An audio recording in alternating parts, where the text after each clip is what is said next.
live stream the meeting. We are live. Does it say live? Yep. All right, so my screen doesn't. I think there's always some lag. Okay. There we go. We're definitely live. Oh, we forgot to change the title. Oh well, that was on me. What was that? Oh, and now I can do that. Wait.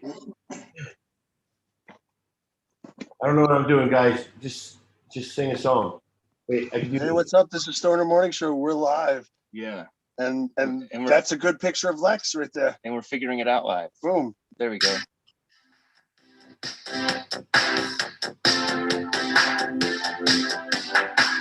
What a weekend. What a weekend.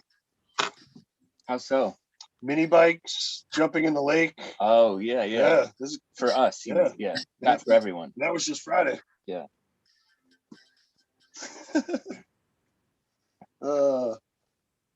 So all right. Yeah, we did it. Yeah, Jason and I are upstate. I didn't ride any mini bikes. I just took video of him riding mini bikes. Yeah. But we did jump in a lake. Yeah. And we did swim. I took video of him jumping in the lake. Yeah, we did kayak. It was fun. We had some campfire hard seltzers. Yeah. That was good. Hey, I was on an inner tube yesterday. Ooh. How'd you like it? It was a summer goal of mine. And what? I didn't think I was going to be I suspected I would be on an inner tube in a lake down in Athens, Ohio. Ooh. Because I'm visiting there in like 2 weeks. So I didn't expect it was going to happen this weekend. It was a good surprise. It made the weekend. That's it. Yeah. Back to you, Lex.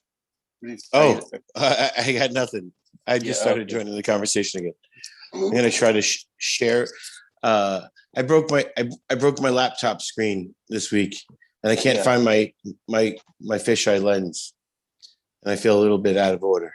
But how did it break? Can we talk about it? Yeah, well, it was an accident.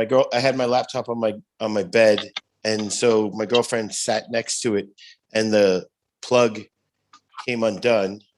Yeah, and then fell on the screen. I mean, over my keyboard.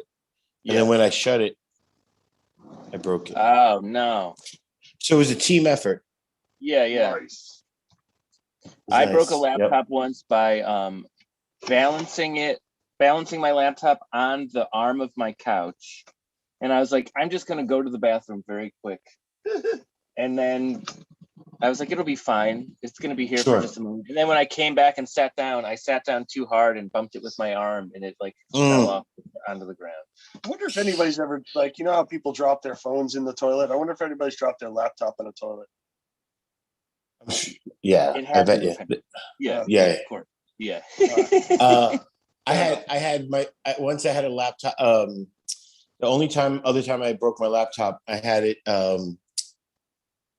There was a drink on a windowsill, and it had blinds. It had blinds, those long blinds, the flaps. You twist them and they open. Yeah. And there's no cord on the bottom. And so when the wind blew, it went, and I saw it happening. And it just I watched the wind blow these blinds like a wave and just hit the cup that was sitting on the windowsill and just right on my laptop. Oh, wow. But it was more frustrating because I saw it happening, like the domino effect. Yeah. And I just watched it instead of just moving the cup. Yeah. All the stupid things we do. That's got to be like what, I don't know, being a firefighter is like. Go on. Just hold on to the ledge. We almost have the ladder up there. Yeah. I bet I know how somebody dropped a laptop into a toilet before, and it had to have been because what we've all described is like dumb accidents. So it was somebody who was probably doing something very dumb. Like I bet somebody was painting their bathroom, and they brought a ladder in there, and they were like, "Oh, I want to listen to music when I paint," and I'll bring my laptop. And I'll put my laptop on the top of the ladder. Yeah. And even though it was dumb doing it. Yep. No. They had to have done it dumber. Even dumber. It had to have been on top of the ladder, or even like on top of like that flaps down on the ladder. yeah. Mhm. And then See, they now- bump the ladder, and then like, and they probably spilled paint while bumping the ladder too. Yeah, not good. It was, Yeah. honey, I'm sorry. Listen, I'm sure it was his wife's laptop too, her work Yeah. laptop. Hey, there goes a mini bike right now. That's my nephew Yeah. on the mini bike. Oh man, it'd be You ever- nice if we had a second camera here to show you the view of the woods. I bet you it looked. I saw you guys jumping in the lake. I don't know if that was yesterday or today, but that looked fun and very green there. Yeah. It's nice. It's very nice. One thing that I did notice that when we were doing, this is something I noticed about nature. Because when we were out on the lake kayaking, Jason pointed out that there's a bunch of vegetation that has like bubbled up from the ground, from underneath the lake. Mm-hmm. And it's very kind of like unsightly. Yeah. And it's like, sometimes nature is not photogenic. That's fair. You know what It's I mean? fair to Because say. like most of our nature is that we see is either stuff we see think. or it's like well framed. Yes. You know what I Yeah. mean? Yeah. Like it's chosen shots. Like they don't show like rotting stuff or like just fungus everywhere. You know what I mean? Or like remember when you find a pond and it would just have like that ugly weird foam on it? Yeah. Sure. Yeah. Not Good photogenic. No, it's not nice at all. You get to experience something you never thought you would experience, though. A tiny little fish jumped out of the water and it landed on a lily pad, and it couldn't get off the lily pad. Yeah. The fish was like that big. Yeah, I had to help it out. It's like Good job, a danger of nature you never expected. Like you never would have expected that a baby fish would get stuck on a lily pad, but that shit must happen all the time. All the time. Yeah. That's fast food for the birds. Yeah. Oh, can I have one other thing that was funny yesterday. It's slightly embarrassing for Jason, but not really. Go for it. It's just a story about him. Oh. But it's he said the most uncle, like, Jason is an uncle, right? Yes. I'm an uncle, you're an uncle. He said the most uncle thing yesterday, and it was he was climbing up on a trampoline, floating in the lake to jump into it. Sure. And one of the kids even said, "Be careful, Uncle Jay." And he said, "Oh, hold my cigarettes." It's like the most, or I think he like dropped his cigarettes in the lake or something. But it was just like the perfect thing to say after being called Uncle Jay. Sure. Yeah. That's great. Good job. Good Not job, both of you guys. No, not embarrassed at all. No. It's very funny. I do smoke the occasional cigarette.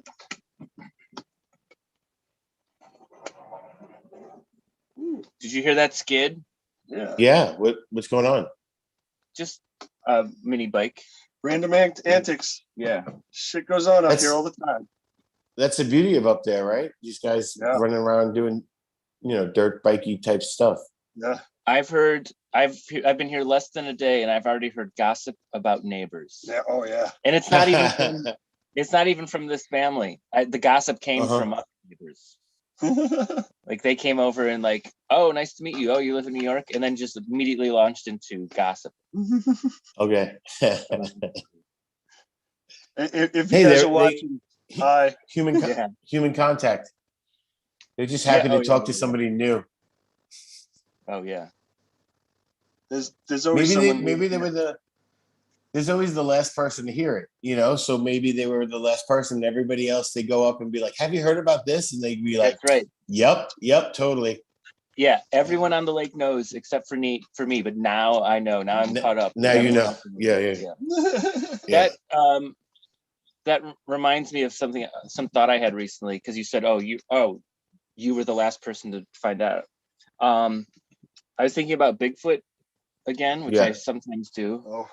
And I was thinking about how if Bigfoot is fake, if it's a completely fabricated, made up story, that means that it was probably invented by one person One person Mhm. had to have been the first person to tell somebody else. It's like, oh, I saw a huge, giant, hairy thing in the woods. You know what I mean? Yeah. Yep. And that means that if it is fake, we're still passing on this fake story that one person started. One, yeah. That person has to be the best storyteller in the world if that story grabbed on so much. You know what I mean? He's tied with the guy who told the Yeti story in the Middle East, you know. Sure. Well, Maybe it's the same guy. Could be. Maybe there was a Johnny Appleseed type of dude who just traveled the world telling stories about Sasquatch. Yeah. Maybe there was like a bear scientist, but he just needed glasses. You know, like he was really close to bears. He's like, oh, these bears are fantastic. They're like 40 yards out, and you're just like, that bear's standing up. He's running. Right. I feel like when we were kids, Bigfoot was a lot more popular than it is now. You know, like they had Harry and the Hendersons, the show and the movie. Oh yeah. I disagree. I think if you go on like Amazon Prime and just put in Bigfoot, you'll find like dozens of documentaries of just people trying to find him. That one documentary that you keep telling me to watch. Oh yeah. Everybody tells me it's really good. The what is it? Sasquatch on Hulu. Yeah. No, but I want to see him go mainstream. Like, I mean, Bigfoot was in a Beastie Boys video in the 90s. I mean, now we're just doing documentaries about him. You know, I'm just saying. He's less pop culture. He's more he's becoming a myth again. He's going back into the mist. Yeah. Yeah, I agree. You've got I want to see an ever-growing setup, I feel like, on your end. There's like trinkets on your desk. Oh yeah, that I don't think was there previously. I could be wrong. No, they actually have been, but maybe Asian waving kitties. Yep, I got an Asian waving kitty. It's not waving. Is that a Sonic the Hedgehog? No, it's this anime character, and he doesn't usually smoke. But my girlfriend got it, so I stopped smoking. But I think you guys have seen him, but he doesn't have that gruffy look. Yeah, she said it reminded me of it. Nice. And we got some like, bing bong bing. I don't know. It's good wish. It's good wishes. I don't know. It's supposed to be looking out for my pet, but it had been there. It had been there before, but the fisheye maybe didn't let you see it. Got it. Man, I don't like giving the excuse, but I could feel my responses to you guys slower and I don't know if I'm tired or I'm so high. I had not had weed for like a week, and then I'm back to being high again. Well, congrats. Thanks, man. I feel good. I hope it's doing what it needs to do. Can we talk about next week? Sure. While we're waiting. Yeah. we can't give away any of the location, but we could talk about. No, yeah, Jason and I are going to Cleveland to do a private backyard show. Is it sold out already? Or I think people who know or not? I think it's close to yeah. I mean, the guy who booked us was like, "How many people are you planning on inviting?" He was like, "I don't know how much room we have." But what? Yeah. So I think it's there's a musician. Joey Harcum is the headliner. We're not headlining. Okay. Actually, our I can send you the poster. Our name is very small on it. Okay. I think it's funny. I think it is. I think it. I think we should from now on request that our name is small. Oh, always small. Yeah. Even if we make our own poster. Yeah. Yeah. I'm comfortable with that. Right. Very nice. What else needs to be said about it? It's in Cleveland, my hometown. Yeah. My family's going to be there. How do you guys feel? How do you guys feel now that like you're out of quarantine and everything and lockdown? That like, how is the vibe of everything? It's super positive. Is like live being together like a big thing? I've had What's it like to touch other human beings? I've had zero anxiety about leaving quarantine, but I think it's because I got vaccinated very early and started kind of traveling right when the CDC said it was fine to travel. Yeah. So I mean, I'm just reuniting with friends in New York now who say they haven't stepped outside much. Which I feel like if I would have made that same trajectory, I would feel like anxious. I do feel some wariness about this new variant and what it might do to parts of the world in the autumn. Like everyone's saying like, oh, quarantine's over, but it might be a part of life in a few more months. Yeah. But I don't know. It might be fine. They're talking about maybe mask mandating again in the in the autumn. Which if that happens, that's fine. But if nobody's traveling anymore and like we're stuck in our cities again, I'll be kind of disappointed in us. Yeah. We'll just go back to the Zoom thing again. Yeah. Well, we're here now. So we're not going back. No, I'm just curious also to know about like you guys, because I asked because you guys are doing a live show, and that's one of the things that I miss the most. You guys already did a couple shows, and I'm just wondering. I see pictures, so I'm just wondering how. I mean, it just feels like it. I mean, it looks like it must feel good. That's all. It does. It feels really good to. I mean, especially for me. I lived upstate, and in the wintertime, there's like maybe 40 people around me, like in the general area. So it's. I get almost no contact except for my next door neighbor, which thank God I have them because we're always getting into antics. But it really feels good to get out. Jason got yelled at for lighting off fireworks last night by his mom. Yeah, I did. And then he did it again after she yelled at him. Yeah, good job, Jay. Yeah, I know my mom's yelling. that was the showing off in front of people yell. I saw the Instagram feed where Jay does it, and then he walks back to the camera and just says, "This is how we do it." Yeah, I'll agree. She didn't sound angry when she was yelling. She was just, it was a mom yell.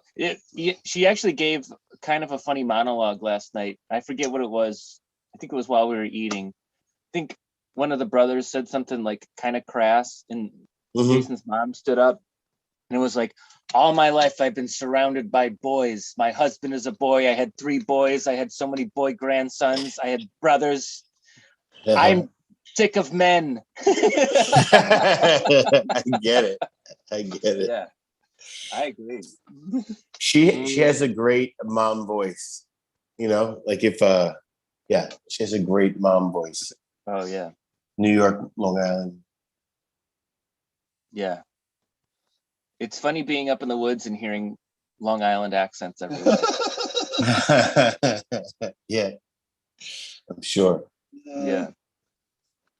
Oh my God. There's got to be somewhere. There's got to be like a community of Boston, like relocators around here somewhere. Ooh.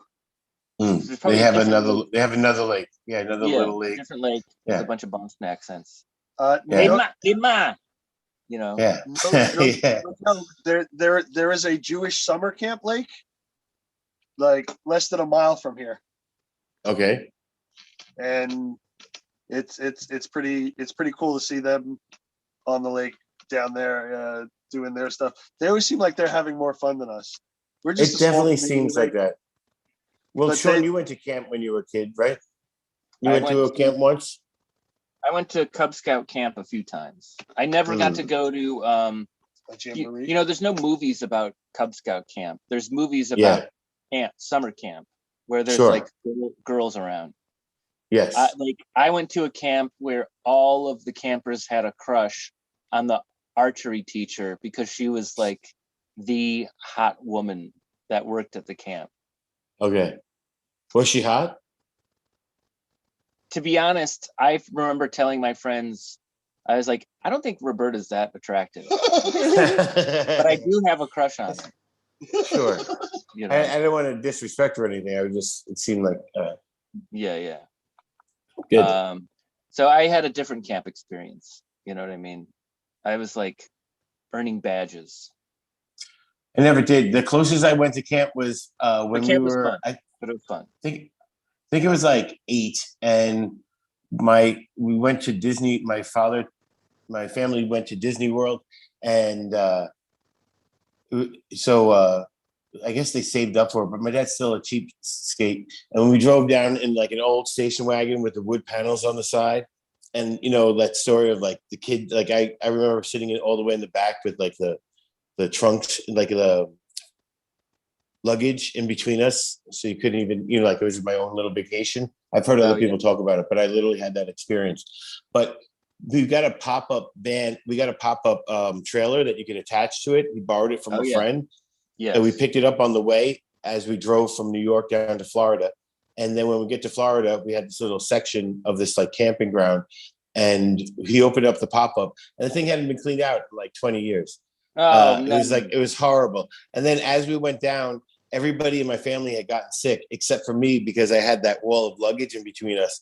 And so I just, for the first like 5 days of being in Disney World, I just walked around by myself, just in the woods of Disneyland. It felt like it was like, it's not the that was your walkabout. That's when you became a man. That's true. It was. I was about 8 years old. And it felt like, in my mind, it felt like campy, because it was where we had, it was called like the Wilderness, and it was all like Chip and Dale was like the main characters there, and all woodsy type gear. But they also had like benches, and like they had activities to do, and that's the only stuff I got to do, because they weren't going on rides or seeing anything else in Disney World. They just sat in bed and slept like miserable people. Yeah. And I laughed. One of my first jobs was at a summer camp when I was like 17. And that's my only experience with a summer camp. I worked in the camp kitchen. Oh. And so I'd prepare food but it was an all-girls summer camp. So I think that's why I got it when I was 17, because I was like, oh, it's an all-girls summer camp. Maybe I'll meet somebody while I'm there. And you worked in the kitchens, which is probably, I feel like, if I were a girl at an all-girls summer camp, I think the kitchen staff would be the scariest for me. Sure. Yeah. They're sharp objects. Yeah, but also only because like they're just isolated from everyone else. They're just in the kitchen all day, and then also when you see them, they're all like hot and sweaty. They just don't look like how they normally do. They just look like tired. They're working. Yeah, they're working. Yeah. Gross. Yeah. Jay, you look gross, is what Sean said. Bad move on my part. 17-year-old me didn't know what he was doing. Well, I mean, you made food. Yeah.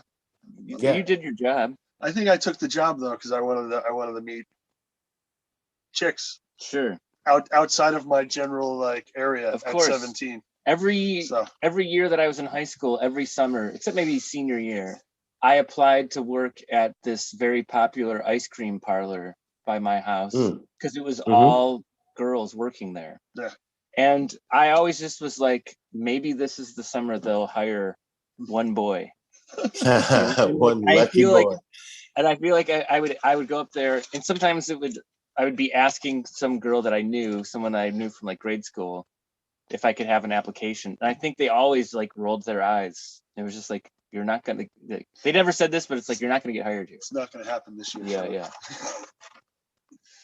You should have pulled a Tootsie. It looks like our guest is here, Tom. Right. I don't know if you guys want to. You got it? I'll admit him. Boom. I wasn't sure if I had to do that. Okay. I'm staying in Jason's place, and Tom is staying in my place at the moment. Oh, okay. Yeah. Interesting. Yeah.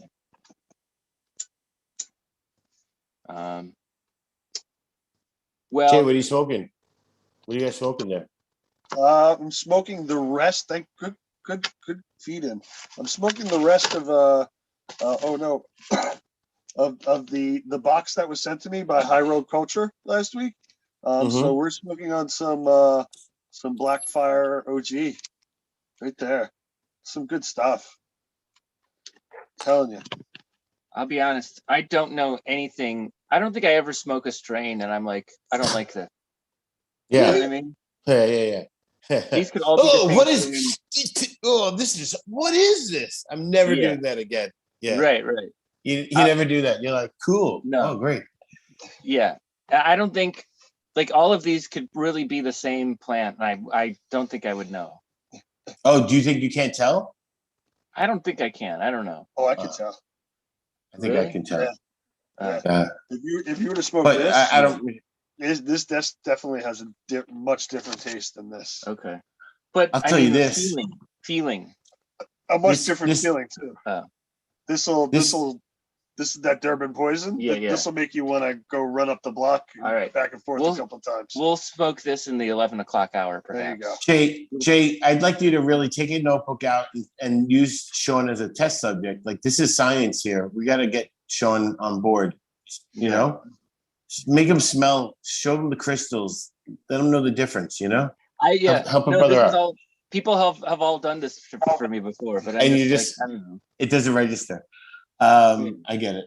That's all right. I'm like that with new people that I've met after 2012.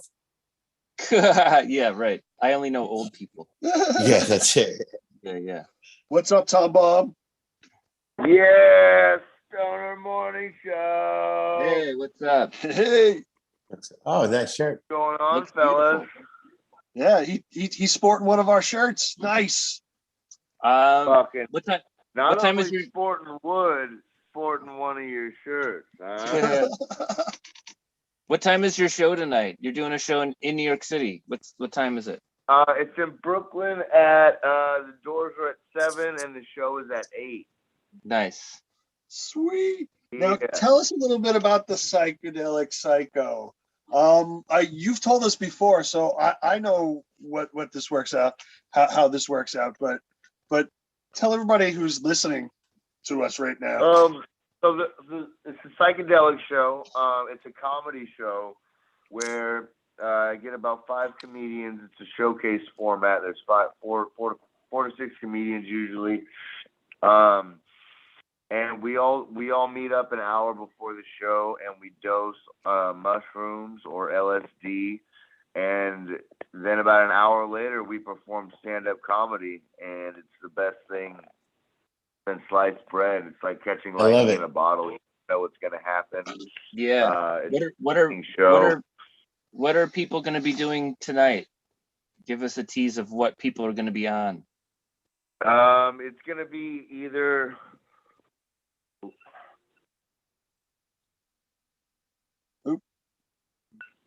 He'll be back. What? It's government, man. Okay. Tonight people are gonna be on either mushrooms or LSD. I came out here to New York with both, just in case. Smart man. Yeah. I gotta give the people what they want, man. Yeah. Plus, they always say diversify. You know, you want to diversify. So yeah. Yes, diversify your bomb. Tell us about New York. That's your first time in New York, right? What have you seen? Like, give us your tourist review. New York. This is my first time in New York as an adult. Definitely like by myself, being out here able to roam. It's been dope so far. I've only fucked up on the gotten on the wrong subway 3 times in 2 days. So that's not too bad. Nah. I still do it. But what I didn't realize though, post COVID, is that because I flew out of Vegas and I flew to New York, so literally like coast to coast, and I didn't know this prior to flying out here, but being on the spectrum is actually a prerequisite to work at an airport nowadays. Yeah, seems like everybody's fucking stupid and really can't get their shit together. That has nothing to do with New York specific. Out here is great though. The food's been really good. Yeah, it wasn't even just the TSA. It was like the stewardess. People waiting in line. Oh, the stewardess too. It was the people who they couldn't make a chai coffee right. It's a chai tea. It's tea with espresso, and they fucked that up. Well, I hope you start having fun out there. No, I'm having a blast. I'm just trying. Did you guys go over and see the Vestal? What's that? From over by Sean's house, right? The Vestal thing. I'm by Sean's house. Yeah. The vessel. Oh, the Vessel. Have you seen the Vessel yet? Have you walked over to the what is it? The Hudson Yards? Hudson Yards. Hudson Yards. No, what's going on over there? Oh, it's cool. It's got that cool. It's an outdoor park south of my apartment. There's benches. And a huge and then huge there's structure that you can walk up. Yeah, there's a huge sculpture that you can walk up, which oh really? I mean, if you walk, you can walk up it if you want. It's I don't know, seeing it is enough for me. Yeah. But the High Line is good. You can walk. The High Line is kind of nice. There's High Line is nice. Yeah, it's nice. It is nicest if after a light rain, because the rain drives everyone off of it, and then you're kind of the only people on there. Oh, that's what's up. Yeah. So if it happens to rain, no, I've had a great time in New York so far. What was supposed to happen is I was supposed to go to a Yankees Red Sox game as soon as I landed. Yeah. And they canceled the fuck out of that. Oh. You got rained out. No, 3 of the players got COVID apparently. Oh shit. Oh nice. Yeah. On what team? On the Yankees. Oh, fuck the Yankees. Those idiots. Go Mets.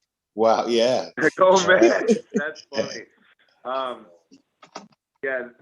So we get down there. The show's canceled, and then yesterday we ended up walking to Harlem, and we caught a show at Rucker Park. Not a show, but a basketball game. Oh, not cool. At the infamous Rucker Park, so I had to do that. We were getting a lot of funny looks in that neighborhood, being the only saltines in the area. Uh-huh. Are you a baller? Do you play ball? I used to dabble a little bit. I wouldn't say I'm hardcore, but I can do some of the tricks from the Nike commercial. So That's good. You could say I'm a baller. Nice. That's cool. That's cool. You got to go there. I don't play much basketball, but I can drink a Gatorade like I'm very thirsty and tired. Wow. That's next level, man. You got it. And that's important too, because people don't realize how much electrolytes mean to people. Yeah. Tom, can you send us a link to the show that we can repost to the Facebook feed? There's tickets available still, right? Show, I think. Yeah. The flyer or the ticket link? The ticket link. You can do it when you're off the air if it's easier. Oh, okay, yeah. I will definitely do that. Yeah. For sure. Good. What I had there was a night when I was living in California, I had thought about doing something similar, which was with a friend of mine. We were going to just do progressively different drugs every week or month if we got the show, and then do some improv comedy based off of that. Where we were going to go deep. Well, we were ready to do heroin and just to see, because we were thinking, different drugs produce different brain waves, and so I'm not a proponent of heroin by any means, but I was ready to do it for an art, Uh-huh. He's a proponent. That's a whole different level. Could you imagine? I know, I can't. But, shooting up heroin. He's like, it's for the art, man. He didn't even off his ear because he was depressed. He was like, it was just heroin. He just sold his yeah. ear for heroin. For the art. That's funny.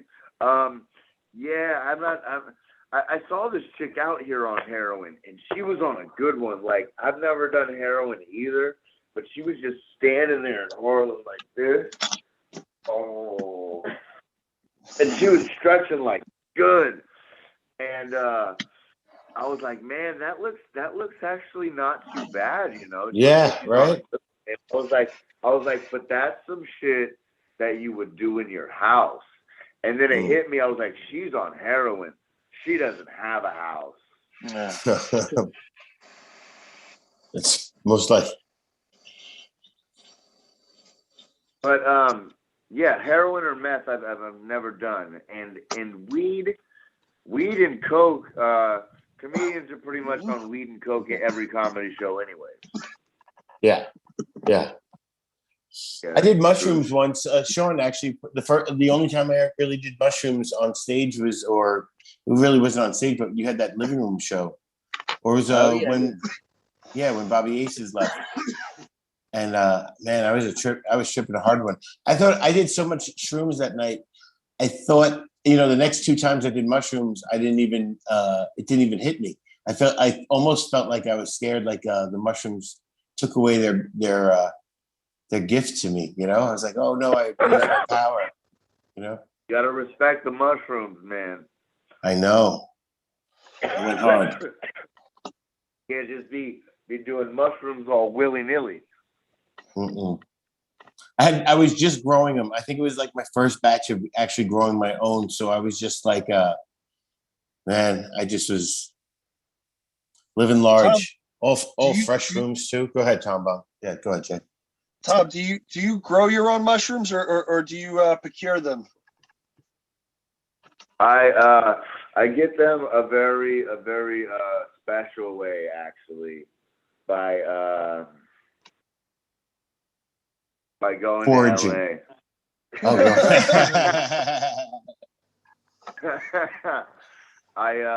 no. I got a guy who's like a psychedelic researcher, and he's very high up in the food chain of psychedelics and is very knowledgeable and is very well connected.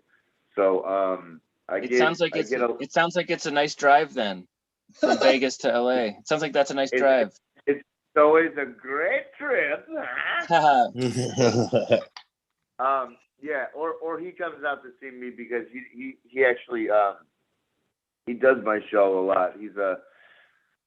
He used to be on TV all the time, and you could see him fucking kick people's asses. Oh, got it. We get it. I think we can. Yeah, I'm not gonna say too much, but yeah. He's become a very good friend of mine. He's a lightweight sponsor of the show, and he always gives me different kinds of products. Like it's usually the dry mushrooms, but now on the market there's these little tins of you can microdose psilocybin in gummy candy. Mm-hmm. So nice. You heard of edibles for weed? They got motherfucking edibles for mushrooms, son. I love it. Yeah, I love it. These 1 milligram little cubes you can take. There's like watermelon, there's green apple, and there's blue raspberry. I think are the 3 flavors. So if you want to check out Argos on Instagram, it's ARGOS, and you can get with them or hit me up because I got them too. At Tom Malone, Instagram. Tomboy, now, Tom, how did you start doing? Jay, I'm talking. Sorry, I'm sorry. I might delay. Did you have when you started the show? Like, what made you? Had you already done shrooms when you first got on stage before, or like, what made you guys do the show? I had done it before. I think it was more so acid because I prefer acid. If I could do acid for a show, I rather would because I feel like I can control it better, and I just I don't know, it's kind of my jam. But yeah, I did this festival up in Humboldt County, up in like Eureka, Arcata area, called the Savage Henry Comedy Festival, and that is everybody up there is they got the sights, so to speak, and guy who put me on the festival, I told him I was doing it, and he was like, well, you should do at least one set not tripping. And I was like, okay. Yeah. And that one ended up being my best set. But it just the challenge of it and what can happen, and just the whole aura of it, really. Trying to do it, seeing if you could do it, like believing in yourself, maybe believing in yourself too much, and then just putting that product out there for an audience who may or may not be on psychedelics as well. Sure. And then so I just had my 2-year anniversary back in May, and then in June, Savage Henry opened up their own comedy club up in Eureka, and it was the show's first time being at an actual comedy club in 2 years, because it's hard to go into a venue and be like, hey, I want to do a comedy show here, and they're like, oh, okay, yeah, cool, but there's a caveat.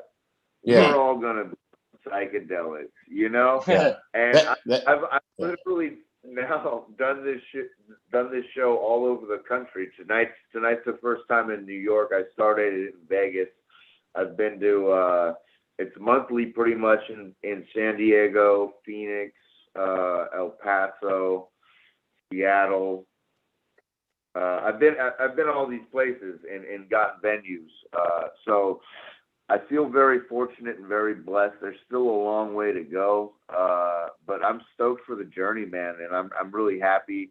All the people that are on the show tonight, I've met prior outside of New York. So there's there's this chick Abigail who I met in New Orleans.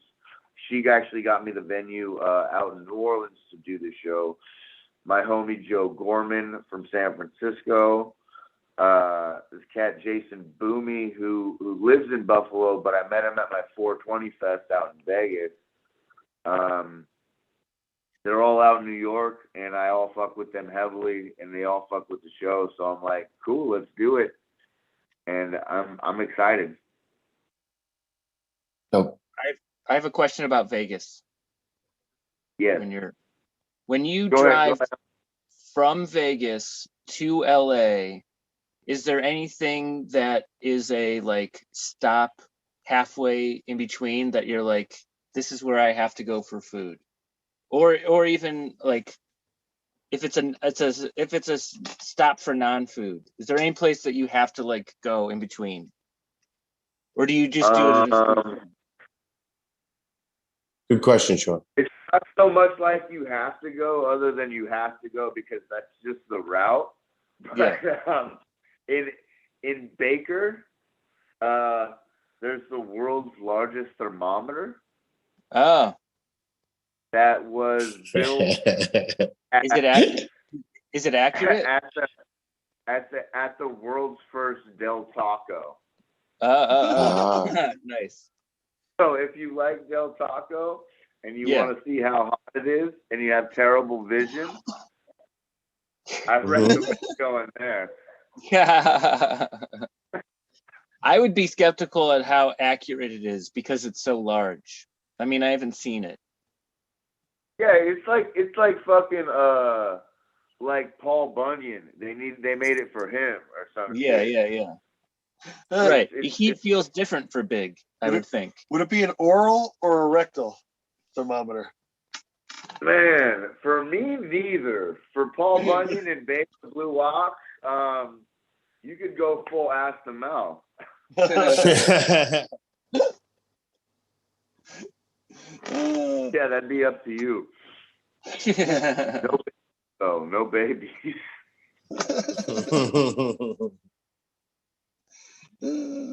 Lex, have you seen anything that's in giant thermometer territory in your travels? I mean, it's dumb because I'm just thinking in America, but there's always like the south of the border, the Pedro guy when you're going from New York to Florida. There's that like Mexican south of the border guy, but it's in South Carolina, I think it is, right? I just were we talking about that last week, or was somebody else bringing that up to me? Wasn't me. I think somebody else was brought up that place. But I remember having to stop there. I'm trying to think of anything else. I mean, when I was living in California, I'd go to Vegas. There was always there was an In-N-Out that I remember that we always stopped at. My friend, whenever we drove, it was they would always stop at this specific In-N-Out. That was the. If you want to get food once you're in LA and you're doing comedy on the Sunset Strip, there's a fire ass sandwich place called Fat Sal's. Fat Sal's, and they got some good ass fucking sandwiches. There was actually a car that ran into their fucking business, and then it was shut down forever, and people were pissed the fuck off, like starting riots. Wow. They couldn't run the business, but then they ran it like out of the side shop, and then they opened up a bigger place. So shout out to Fat Sal's. Go get a sandwich there if you're in LA. It sounds like a place that probably doesn't need to make commercials, but if they were to make a commercial, I think that they should lean heavily onto this whole, remember when we were shut down because a car ran into us? And how horrible that was? Like, make sure that doesn't happen again. Protect our storefront. Yeah. Never again. Yeah. They should have it should be like a prison, man. They should have the barbed wire going around the fences and shit like that. Oh yeah. It's like maybe a concrete barrier so that cars, if they're gonna try and get to Fat Sal's faster than everybody else, your car's totaled now. Now you have to walk or take the bus. And I don't know if any of you guys have ever tried eating a sandwich on a bus, but it is fucking terrible. Yeah. I tried eating a taco while walking recently, and I was just like, this is not. It wasn't impossible. It's just more fun to eat it. No, I think a burrito is a more walking food. Yeah, but it's not fun. I tried eating a taco once while I was walking, but she wasn't a gymnast, so she couldn't get the It was hard. It was so hard. Well, you did it. You made it work. Do we still have the other guest? I think what's his name came on. Is he still there? Oh yeah. Right. Hey Tom, we're gonna bring in Youth the Rich, but send us the link to the show and we'll help pass it around. And thanks. All right, so much cool. I appreciate you guys. You guys are the reason I'm in New York. We talked about this show a long time ago on the show. I know. Thank you for getting me the venue. Thank you for getting me a venue vendor. I support you guys to the fullest. I'm gonna send you your money on Venmo for the shirt. You guys so much. Dude, kill the show tonight. Have fun. Instagram and Facebook. Follow me on Instagram. It's at Tomalongadingdong87, just the way it sounds. For obvious reasons. I was born in 1987, you guys. I've also got a huge dick. Thank you so much. Brooklyn at 181 Quincy Street, the Quincy Adam. Holla at me, baby. Yeah. Thanks, guys. See you later, Tom. Later. See you, Tom. Have fun. Take it easy. I would not have let that guy in your house, Sean.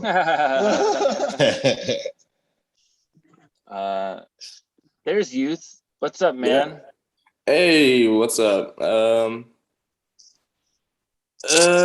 haven't been. Were you bored in the waiting room? Did we leave you in there for too long? It was a little boring, just a tiny bit.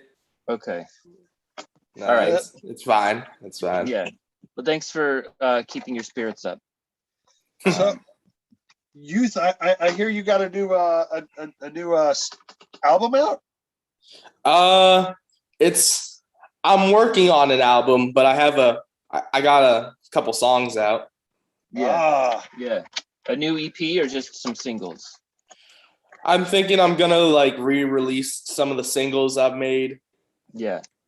And put it all together as an EP, maybe with like some extra tracks in there. But I'm working on like a full album now. So nice.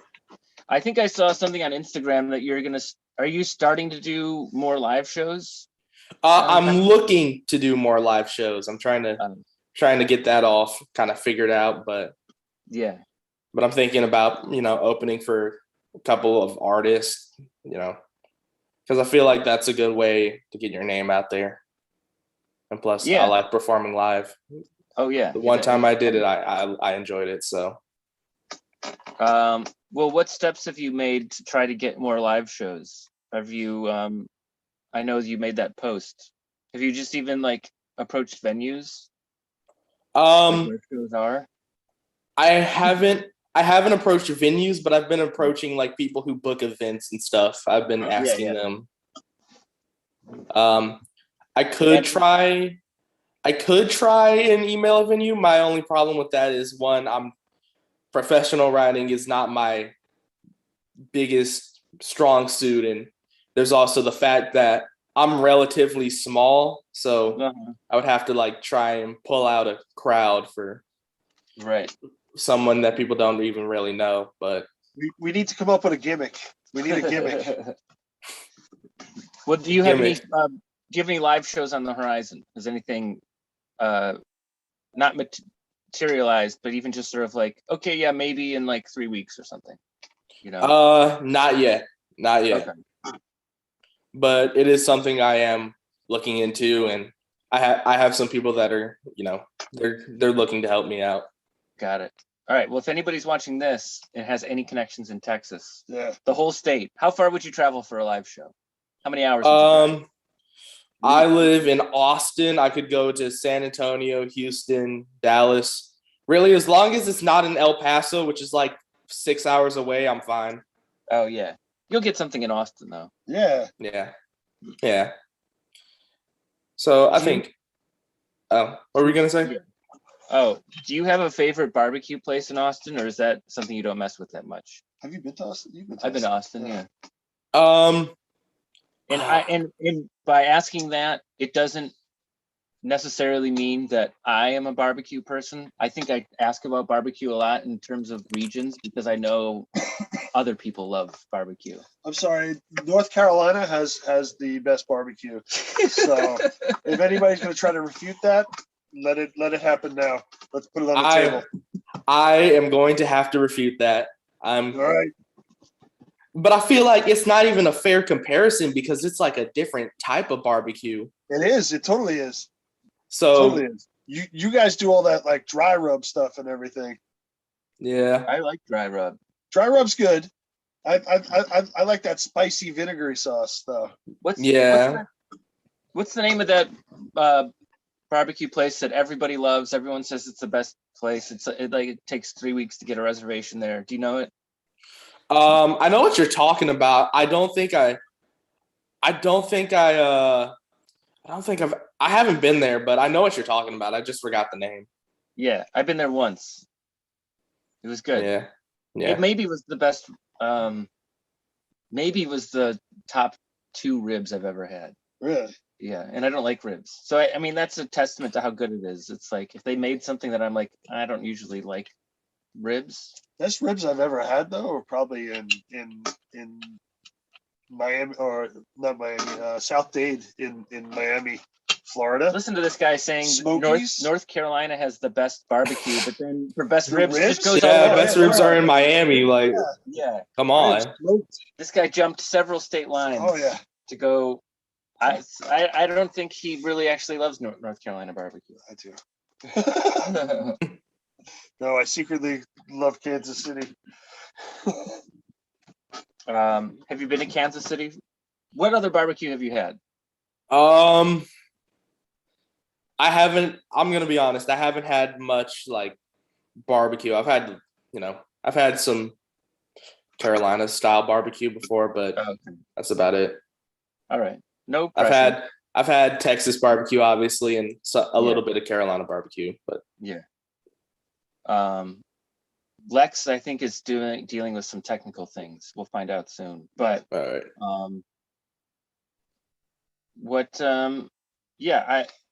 Do you want to play a clip of something? Ooh, that's. I know. What song could I play? I know we didn't really talk about your appearance. I know this is like a last. When did we book you? 2 days ago? Everything's last minute with us. Everything's last minute. We're stoned. Yeah. You don't have to do it now if you can cue it up for later, if that's easier. Well, yeah, I could probably play my most recent song. Let's hear a part of it. Yeah. Tell us about it. What's the title? What was the inspiration about for writing it? How long was the process of making it from idea to finished song? So the song is called "Don't Tread on Me." Yeah, good title. So I think it was like 11 at night. I was kind of messing around in Logic, which is the software I use to make music. And I was just kind of like really bored, and I was just messing around with presets and a synthesizer. And I found one that sounded really awful and ear piercing.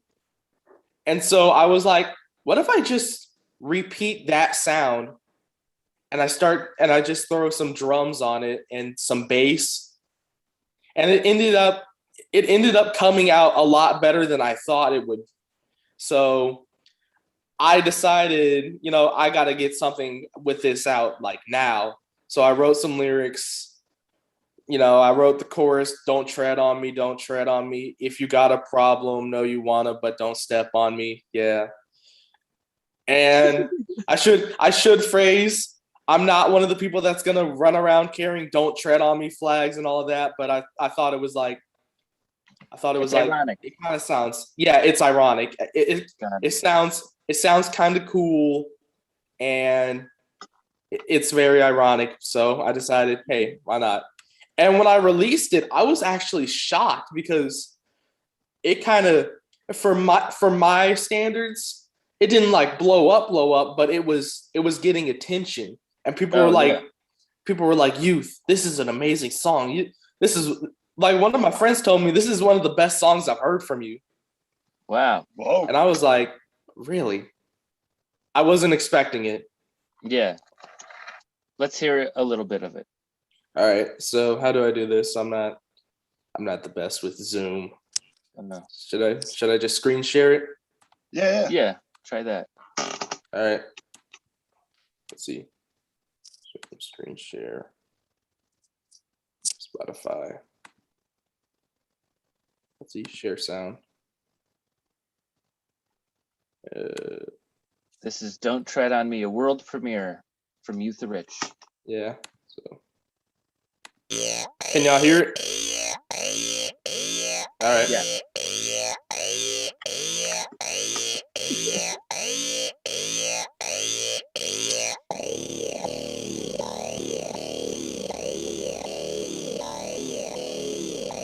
This is not in any way a political song. Kind of. Don't tread on me. Don't tread on me. I know you got a problem, but don't step on me. Don't tread on me. Don't tread on me. If you wanna know, you gonna, but you dead to me. Judge Dredd with the Glock, Machiavelli with the talk, endless beams with the ray. The fuck you gotta say? But little do they know, you're gonna have to go. But little do they know, it's time for us to show our power. After hour gets bigger, no cowards. Superpowers with the stick, get splinters in this bitch. What's my name? It's You the Rich, bitch. Don't tread on me, don't tread on me. I know you got a problem, but don't step on me. Don't tread on me, don't tread on me. If you wanna know, you gonna, but you dead to me. Don't tread on me, don't tread on me. I know you got a problem, but don't step on me. Don't tread on me, don't tread on me. If you wanna know, you gonna, but you dead to me. Goddamn, I feel like a CEO. All y'all broke, you gotta go. Goddamn, I feel like a CEO. All y'all broke, you gotta go. Jeff Bezos with the shit, Elon Musk with the whip, Bill Gates with the chicks. Okay, and I really was about to quit. And I really was about to quit. Ain't that some shit? Don't tread on me, don't tread on me. I know you got a problem, but don't step on me. Don't step on me. I got that glizzy, get you gobbling like some turkey, bitch.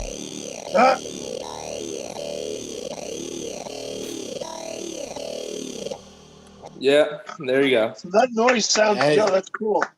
That's a dirty beat. That is like a dirty beat. Yeah. That noise sounds like it's got some sort of like, it's like someone talking, like some reverb or something like that.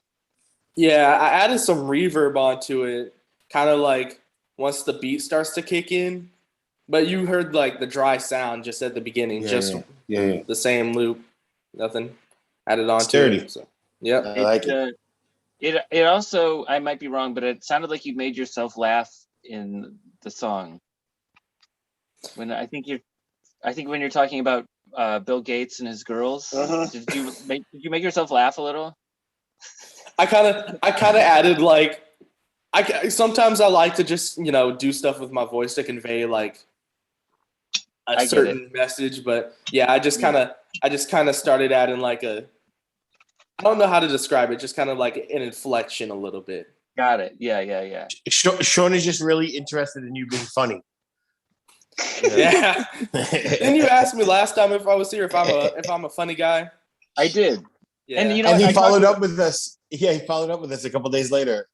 I did. Yeah. And I talked to Ralph, and I said, the Rich doesn't think he's funny, and Ralph, I think, agreed with me that just that you are funny.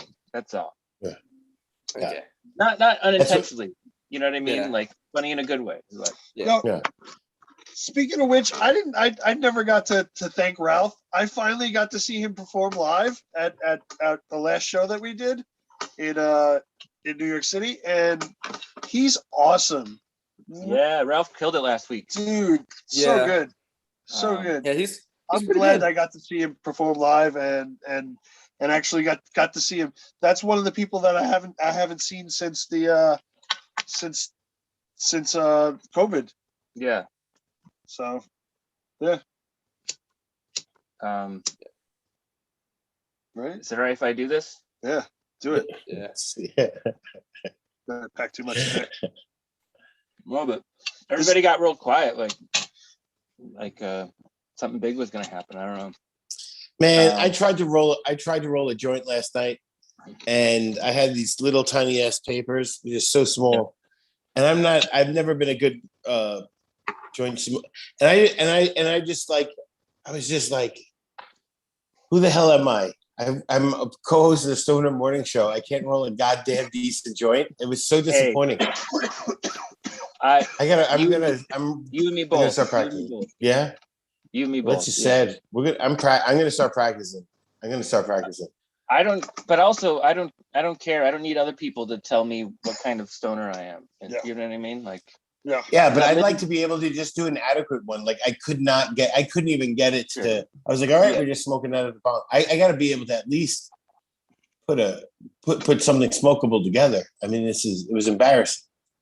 It also doesn't matter because we're surrounded by enough people now that like, yes, people just will roll. No, we're around people who know how to roll well. Yeah. Doesn't matter. Yes. Yeah. That's what I'm saying. It's always helped. Yeah. But it also, I guess it's hurt me not ever learning to be like, I'm mediocre. Yeah. You're not bad. You're better than me, Jay.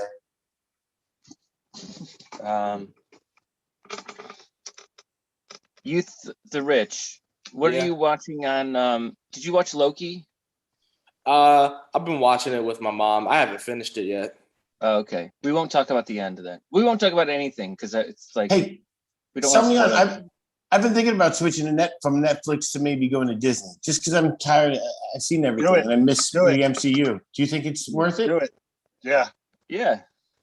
You got enough, at least enough for lockdown to watch. Catch up and all that stuff. And you know what Yeah. else is on Disney, Lex? Star Wars. It's a movie. Well, yeah, but it's a movie that, in all honesty, you're the only other person I've met who's aware of this movie. And it's the movie Gus with the field goal kicking donkey. Yeah, yeah, I love it. And I Sinbad. should rewatch that because Right? that is on Disney. Youth, have you watched the movie Gus on Disney Plus? I have not. It's Kicks field goals. yeah. Yeah.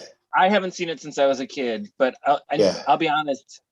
It is a movie that has stayed with me my whole life because Me too. it's like if a donkey can kick field goals and be on a football team, it's like you really can do anything with your life. Yeah. That movie is so inspirational. Think about the kid who got cut though, who was supposed to kick instead of Gus. You know. Hey, Just you know riding the what? bench. Something might have happened. No, to I him, know. You're right. You know. It's that was I forgot that we talked about that, and I haven't thought about that since last you ever told me about it. You're the only person. Yeah, you're the only person that I know that we've ever had a conversation about this. Yeah, I definitely think about that movie twice a year, at least twice a year. That's a lot. Yeah. Yeah.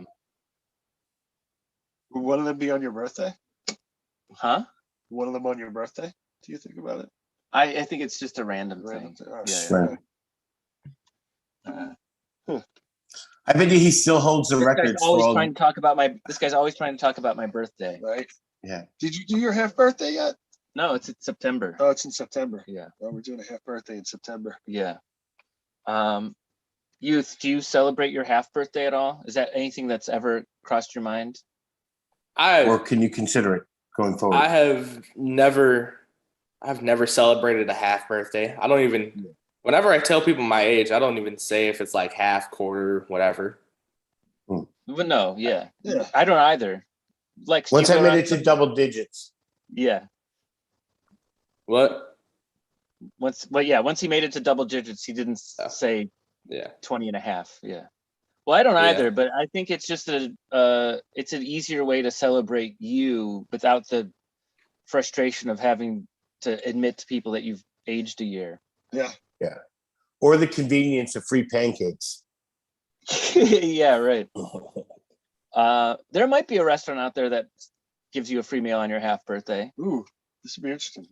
Yeah. But we'll start selling it. Let's just start talking about it more on the show. No. Actually, my half birthday. We should start talking about it more on the show. And we'll all start celebrating. Yeah, half birthdays. We'll start celebrating our half birthdays. Yeah, mine is September 2nd. That's 6 months from March 2nd. When is yours guys' half birthday? I've never actually tried to figure it out. It's all I do is take 6 months. March 2nd. I guess it would be 6 months from March to September, so it's September 2nd. Yeah. So I'm like November 6th. Yeah, I don't divide 365 days in half. No. That would be ridiculous. Trying to figure this out. I'm too stoned. Well, when's your birthday? September 20th. 20th. So it's March. Whatever. Oh yeah, March. So it's March 20th. March 20th. Yeah. Nice. Yeah, mine would be October. No, not October. That's my actual birthday. April 7th. All right. Yeah. Nice. All right. We missed it. We just missed it. Happy belated half birthday. Yeah. I don't know if I've told you that, guys, Lex and Jason, but I think I might celebrate my half birthday. I think I might start going harder on my half birthdays than my real birthdays. I would. Yeah. Especially if you want. Yeah. Keep the birthday for me. Yes. No one else can have the half birthday. I like it. Is this inspiring any songs? Ideas? What, half birthday jam? Yeah. Just anything. I'll be honest, and I'm ashamed that I'm stating this out loud, but if I would be thrilled if I found out that Youth the Rich was inspired by a song about us. Right? Or, you know what I mean? Like if he wrote a song about Lex. Now I'm not telling you have to do this. Now it seems like I'm begging for it. Yeah. But it would have been fun. we were really shocked the other day. I mean, when a good friend of ours told us that he was inspired by what we do, and he wanted to do something else, and it's turning out to be like something huge. So we'll talk about it later. Yeah. Yeah. If you're watching and you like vague self-congratulatory statements, this is the show for you. Hit that like button. Hit that subscribe button right now. Yeah. Smash that share button. Yeah. Well, Youth, what else is upcoming for you this summer? Hopefully some live shows. Anything else that you're working on, or any non-music things that you're passing the time doing? I haven't been doing a whole lot of anything, to be honest. I've just been talking to people and playing video games, and that's about it. What's your what are you What's playing? your go-to game? Yeah. Oh, that's a tough one. I've been playing a lot of like older games on some consoles I had in storage, like the Wii, the PS2. Yeah. Because what game? What game? Yeah, we're old men. We love these things. I've been getting started on like playing Metal Gear Solid because I have like the first 3 games. So fucking good. Yeah. Thick storyline. Yeah. Who's that? I think that isn't that like Hideki something who Kojima. Yes. Yeah. Yes. Very cool. Love it. There's a game on that I learned about called Axiom Infinity or something like that. And it's kind of like this Pokemon ripoff thing, but it's the reason why I found out about it because it's crypto, like it's a blockchain game, like, and you get paid, like you have to pay to play, but you also they pay you to play. And right now, if you did like, there's people in the Philippines. It's massive in the Philippines because if you played that video game like full time, you'd make more money than half the people in the country. Jeez. That's what's happening. Wow. Isn't that crazy? So there's people who's just full time just went on, started playing a video. I mean, it's a really low amount. I think it's like $15-$20 or something, but still, what's the point of the game? What happens it's like you have a team of monsters, right? And then they have powers that, an attack and a defense. And so you kind of set up a team and then you battle each other. And it's like a 3-on-3 at least that I saw the guy who was explaining it. So I kind of saw, but it's not my style game, but it is a super popular game. There's a strategy to it. And they have these little battles. RPG stuff. It would be the equivalent of a card. Just like, so think about how the Pokemon cards were played, where they have a power, some have strengths against each other, right? And there's a little bit of a strategy in attacks. So there's an attack and a defense based off of how many points each one of those little monsters are strong, right? Worth. Yeah. And so each one had. Okay. I think that's considered a role-playing game. Role-playing game, I thought, was like when you walk up to somebody and it's like, hey, do you want to go left? Do you want to go right? And then you go left and it's a whole different little storyline. And then you roll the dice. But I know what you're saying. RPG, yeah, I understand, because that's like Dungeons and Dragons type shit, right? Yeah. You have a team and you fight other teams. Yeah, I guess so. Yeah, I don't know much about games. I don't know if there's a story. An MMO, massive online. It's called something like that. Massive online platform. I don't know what the other O is. Have we said anything correct this? Yes. How old are we sounding? Y'all have gotten it, more or less pretty on point. Okay. Yeah. Coming from someone who is an avid gamer, I would say y'all are pretty accurate. All right, solid. Have you been to any like gaming conventions?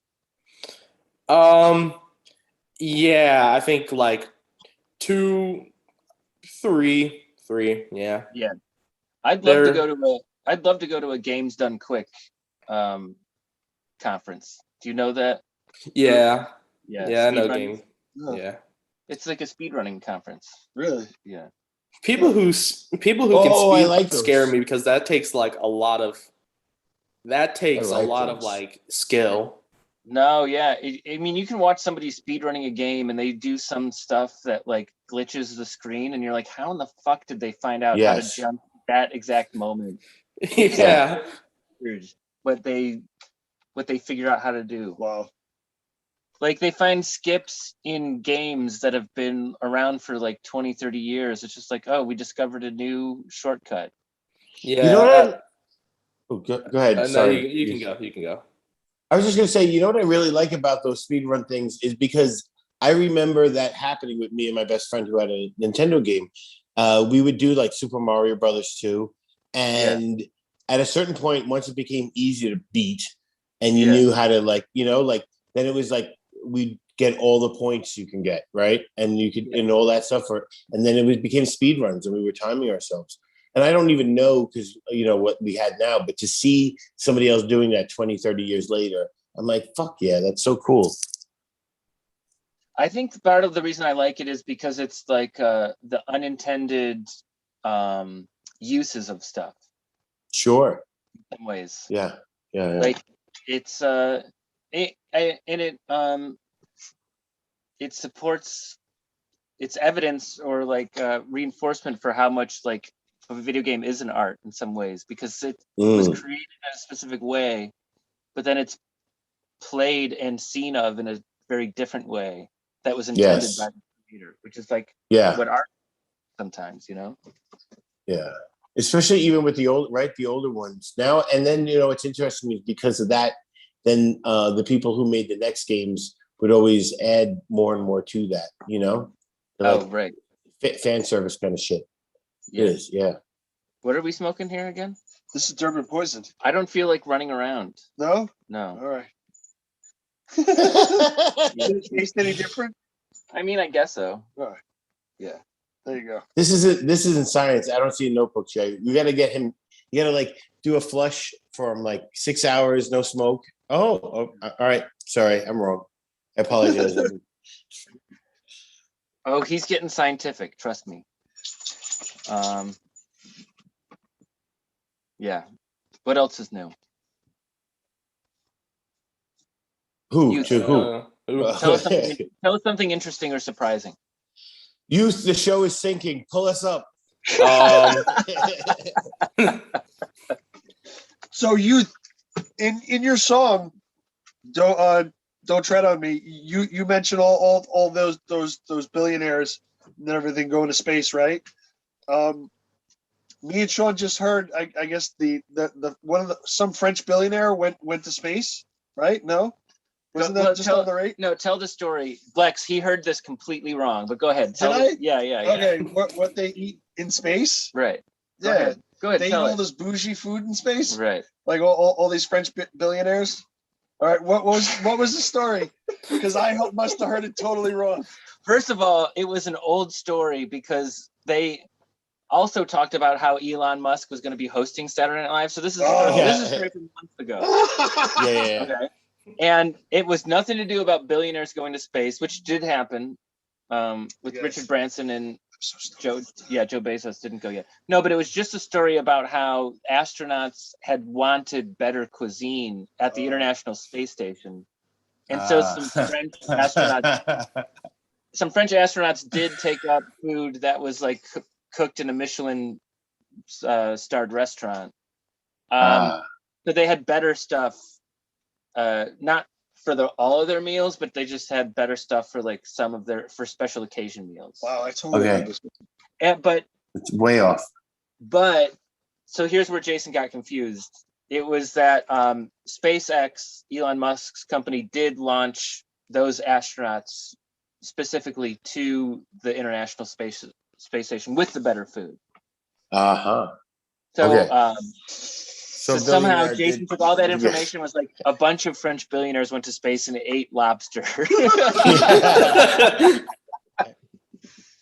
Which there is truth in what he said. Yeah.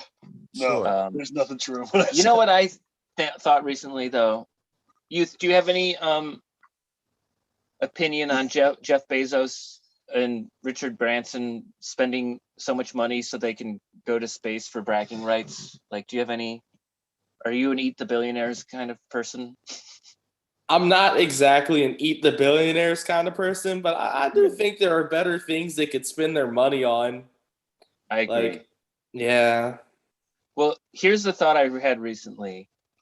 Like, because I had a lot of friends who were saying, like, you know, they were angry that Jeff Bezos is trying to go to space and all this other stuff, which I do understand. There is better stuff to spend money on. But it made me realize, I think we can all get excited because I think we're all going to go to the moon. All right. I think in like 20 or 30 years, it's going to be so easy to go to the moon. I think we're all going to get there. Me and Lex just talked about this last week. I told him that I want to work on the first gas station on the moon, because the moon is going to be the launching point for everything else in Mars. Yeah. I was like, I'd love to have a job at a gas station on the moon. Yeah, and have to commute to the moon every like day. Right. That'd be great. I think we're all going to get there, though. Yeah. It might even be quicker than we expect. So Like thank you, Jeff Bezos and Richard Branson. Maybe it'll be 15 years. Because if you look at air travel was for the upper class. Mm-hmm. And then eventually it got to a point where it's like, all right, now most anybody can fly. I think that'll be the same thing with space and the moon. But I think it'll be quicker. I think it'll be truncated. Do you think? I mean, they're obviously going to do like floats around first, like an orbit. You pay and you'll go up and do like an orbit or two, right? That's what I would think, or maybe like a space station. The way technology moves, we're going to get to the moon pretty quick. Yeah. Moon, but I'm just saying, tourism. How quickly will you wait to go to the moon, or would you be like, you know what? I know everybody's going to the moon, but that's pretty expensive. I'm just going to go to the space station right now. Yeah, I might. That might. You know, it's like going to Disneyland instead of Disney World. Sure, I might do that. I think I would too. But I'm also convinced we're all going to get there in our lifetime. I'm comfortable. I'm just saying I wouldn't be disappointed. Like shoot for the stars, you might hit the moon. Oh yeah. I don't know. Yeah.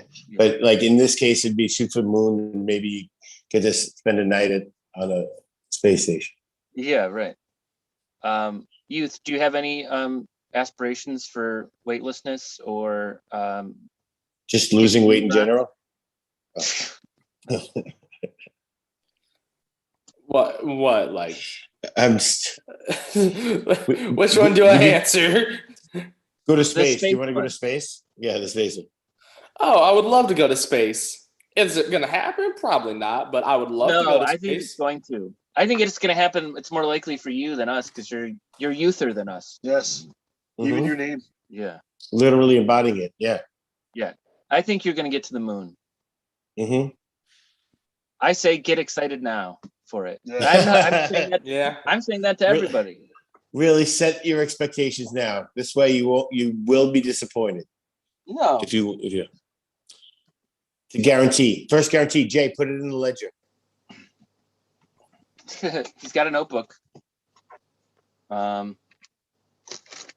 what's the rest of your day hold for you? 124. 11:24. I think later today, my family and I we're going to an arcade. Oh, nice. Yeah, that's fun. So we got a coupon. Let me ask you this. Will you be buying a certain amount of tokens for a certain amount of money, or is it like you pay this money and it's unlimited play for a certain amount of time? What's the deal? The arcade we're going to is like you spend a certain amount of money, you get a certain amount of like credit. Yeah. But we got a coupon. You spend $20, you get $20 free. Oh, pretty good. That's yeah. So you know those games. You know those games at arcades where you sit down and it's like really intense and nice, and it's like you sit in it and there's a full on and like you get to play for like what, a minute at most, right? Because no matter how well you do, that thing is just designed to just be done. Do you know anybody who's ever actually gotten to play it for like more than, let's say, 5 minutes? Like, how good is it? Is there a rich guy who has one in his basement and it's just like the best thing ever? I honestly don't think I know anyone who has played those kinds of games and made it past more than like 2 minutes, honestly. That's what do you even think that there's anything past those 2 minutes? Have you even ever thought about it? I think it's the biggest scam, right in front of us. I mean, I think those games are pretty short. Like if you do beat it, it's probably like 10 minutes worth of play, maybe. Even still, 10 minutes. I mean, it seems like maybe less than that, maybe less.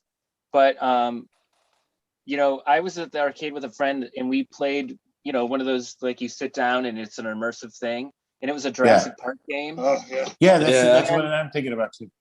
And you're sitting there like riding on a Jeep shooting dinosaurs, and like it dawns on you, this isn't what the fucking movie is. No, it wasn't. Like, this is like the exact opposite of what the movie preaches. And it's sort of like that life is precious. And then here you are just like shooting dinosaurs. Just mowing them down. Yep. I'm old school. I go right for the Street Fighter game or something like that, because I know all the combos still. So I try to do all that stuff. Here's an old school arcade game that I bet Youth of Rich has not seen, but I bet you guys know. And it's inspired by the Lake Night last night. But do you remember the video game Tubin? Where it's an overhead thing, and you're on an inner tube, and I think you just have two buttons, and it's like the left and pedals? right. Yeah. And you have to just like splash. Yes. Your way down the river. Youth, have you ever seen that game? I don't think I've ever seen that game. Man, that game is fun. 80s. Like you had to catch a whirlpool to get like launched up and like jump a land bridge or something. I remember that game. Yeah. Fun. Hey, you know that they're talking about like gamifying jobs. You've heard this terminology, right? Gamifying jobs? No. Oh, okay. So like, well, I don't know it because I only, I read things like Jay explains things. But from my understanding, that's the idea. If you have a technological job, they're trying to put in a position of like point systems, and it makes life more fun. They know that, like there's some psychologists and scientists who've thought about it. Now, I don't know what they're doing to make that. So I don't know if it's worth it, since you guys don't know, because I don't even know what it means, because I might actually be describing what it means. That's what I was thinking. How weird would it be is like if you're doing something like playing a game, and by you hitting those codes or shifting it, whatever, you're actually moving a fucking little cart in an Amazon warehouse somewhere. Oh, right. I mean, that might be what they mean by, but I don't know what gamifying It makes sense that they would try to figure out ways to make work more fun for you to be more productive. And I'm sure what it's going to turn into is people saying, this is corporations trying to control our emotions in lives. Sure. So there'll be kickback against it. You know what I mean? Yeah. Go ahead. I was going to say, just thinking about that though, I remember watching a TED Talk with this woman who was a computer programmer or game writer, and she got into she had a concussion, so she couldn't work on the computer. She couldn't be around TV or lights or anything like that, and she got really depressed. And so she made her life and recovery into a game of like, eating fruits and vegetables points, or like exercising points and these kind of things. She would give herself points and demerits and and like gold coins. I don't know. It was worth watching because it's interesting that it was like the way she describes how we as humans need that kind of like little kind of competition and funness Yeah. And you can make Why don't- mediocre things. What? Why don't you try it? That's a good. Well, maybe I will now that I'm reminding myself. Yeah, it sounds like something fun, right? Yeah. All right. I haven't been checking my phone, but Don sent us a picture of the world's largest thermometer. He said it goes up to 120 degrees. Oh, How that is big. what's the next 120 degrees? That's how tall it is. 120. Yeah, It goes yeah. up to 120 degrees. Yeah. It's big. That's like the biggest thing in at least in a few blocks. No, that was a big. At least. Flight of the Conchords had that song, "The Most Beautiful Girl in the Room." Yeah. Yeah, the way you described that. Thanks, Don, for adding to the show. Man, I can't wait to see Don. I can't wait to meet him. Yeah, we gotta, Lex, when you're in town or when you're back, we have to figure out how to get out west and go to Vegas and go to a shit ton of places. Yeah, man, I really do want to get out there. Yeah. Let's play trivia. Ooh. Okay. All right. All right. Youth is the host, and Sean and JQ are a team, and Lex is a team. Wait, how am I the host? Well, I don't know. Yeah. Just ask us trivia questions of things you think we might not know. Yeah. Oh Lord. The pressure. Unless you have to leave. I know you have video games later. I think I can do this, and then I gotta go. But yeah. Always a great start to a segment when the host says that he can do this, but then he has to leave. Yeah. Let's see. Oh. We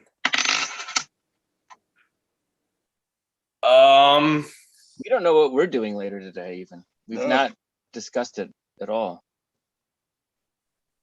Okay, but we're ready. Okay. No, I'm just gonna look up trivia questions. Screw this. Okay, cool. Yeah, do this. Betcha I win. Let's see. And since Jay and I are on a team, if somebody on our end yells an answer, that's the one we have to go with. All right. What was the first state? Massachusetts. Pennsylvania? Incorrect above. No. It's Delaware. Yeah. Did you know that? Yeah. Well, you didn't yell it out. Well, you said it first, so we had to go with yours. Oh, shit. All right. Well, we'll try to check in. All right. I really didn't think you knew it because I didn't see any sort of like. Anyway. Isn't that in their motto? Might be. Yeah. All right. Yeah, it is. Good question. All right. Stumped. The fact that you stumped us with something we should know is you're good at this. Yeah. Better than you think. I got some trivia for you guys. When's there an I in team? When is there right an I? now? Oh, Me. Got it. I'm a team. I'm a team. All right, go ahead. Sorry to distract you guys. It's all right. All right. Wow. About how many taste buds does the average human tongue have? Jeez. Go for it. How many can we be within? 2 billion. Okay, so I'll say. Wait, now I'm gonna go. If I get closer to him, I'll win. I'm gonna say 1,000. Who's closer? Lex is definitely closer. Damn. The human tongue has 10,000 taste buds. Yeah, 2 billion. Yes. There's no way. Yeah, 2 billion. You can see them. I jumped on that answer. 2 billion. Yeah. Okay. Good work, Lex. Thanks. 1-0. We were both wrong anyway. By the way, youth, this is our 5-hour show. Yeah. This is the 5-hour show. Yeah. Just kidding. All right. Let's see. How long does it take to hard boil an egg? I think I know. 6 minutes. 9 minutes. Oh, I'm closer. I think Lex is closer. I'm not really sure if I should give the point to being like close, but you were definitely close. The answer, according to this, is 7 minutes. Oh, all right. All right. Do we get it for being close or no? Yeah. I'll just say yes because it could probably vary with the egg. You know. Okay. It's 1-1. Yeah. This is it. This is the tiebreaker. Oh, okay. All right. You know, I didn't know about a 4-minute egg until I was in my 20s. Delicious. Yeah. I've had a 2-hour egg. It's damn amazing. All right. Yeah. Let's see. I think there's something about cooking things for a hell of a long time. Mm. Like smoking meat. Yeah. You know, I don't know. At really low temperatures. Yeah. Yeah. All right. Name the world's largest ocean. Ooh. But I might be wrong. No, maybe it's Pacific. All right. It's specific. Fuck. That's what I was gonna say. Well, then we'll go Indian Ocean. Yeah, Indian. It is Pacific. Yeah. Yes. I knew it. Wait. You won. Damn. We shouldn't have conferred. Yeah. You should have just yelled it out. Yeah. But that's all right. I couldn't believe that you were debating it. That's what made me scared to answer it. You know, I was ready to go Pacific right away. Actually, and I was also nervous because I might have said specific. So we would have given it to you. Thanks. Yeah. So, Youth, how do people find you on the internet again? You can look up Youth the Rich on Spotify, Apple Music, SoundCloud, Bandcamp. My Instagram is Youth the Rich. My YouTube is Youth the Rich. My Twitter is Youth the Rich. It's just Youth the Rich everywhere. Yeah. Right. Awesome. Perfect. All right. Thanks for coming, man. And very dope Yeah. song. Thanks for sharing that with us. All right, no problem. Thank you for having me on. Yeah. Thanks for doing trivia. Yeah. No problem. Yeah, we really put you on the spot, and it was fun. Rose to the challenge. All right. All right. I'll see y'all Later. Now we're at a point in the show where we have to talk about how Jason and I have no plans for the rest of the day, but we should figure out what to do. And we'll. Do you have any options? Oh, a ton. More of the same, less of the usual. Yeah. What are you guys considering? Well, there's kayaking. Yep. Okay. There could be hiking. Oh, hiking. Yeah. We didn't do that. We could steal the car. Remember and that go one down time? Remember that time I was over there, Jay, and you took me up in the hills on that, took me to this area where we drove all the way up, and you said that you brought Daddy there and you'd walk around? Yeah, that's where I'd go hiking. Yeah. Yeah. That's Think pretty about cool that. back there. All right. Yeah. Very nice. I want to do that. And then more kayaking and swimming, and then shower, and then maybe some nighttime fun. We'll see. Yeah. Hey, you guys remember when we were in North Carolina, and we took mushrooms and then walked over Jay's fence in the backyard, and we just kept walking through the woods, and we didn't really have a good trip on the shrooms, but we were in there. Oh yeah. That was a 4-hour walk Adventure. through the woods. Yeah. It got intense for a little bit. Bushwhacking too. Yeah. We were bushwhacking. I think we can talk a little bit about the big project. Yeah. Let's do this. But we're gonna be throwing a cannabis and music and comedy festival up in the hills. In what county? In Tompkins County. I do believe it's called Fool's Hills Farm. Yeah. Like a 7-hour event. Yeah. With vendors and food trucks. Yeah. Mm-hmm. This is a lot of work. Yeah. It's going on in September. I don't think it's going to be much work. And you guys are hosting it? Or you guys are fully hosting it, right? We're like co-producers and then performing. Yeah. Kenneth Awesome. McLaurin is Yeah. producing. Yeah. Very exciting. Is there another act or thing that's happening there that you're excited to meet or see? Well, we just found out that this was on yesterday, and It got confirmed? yeah.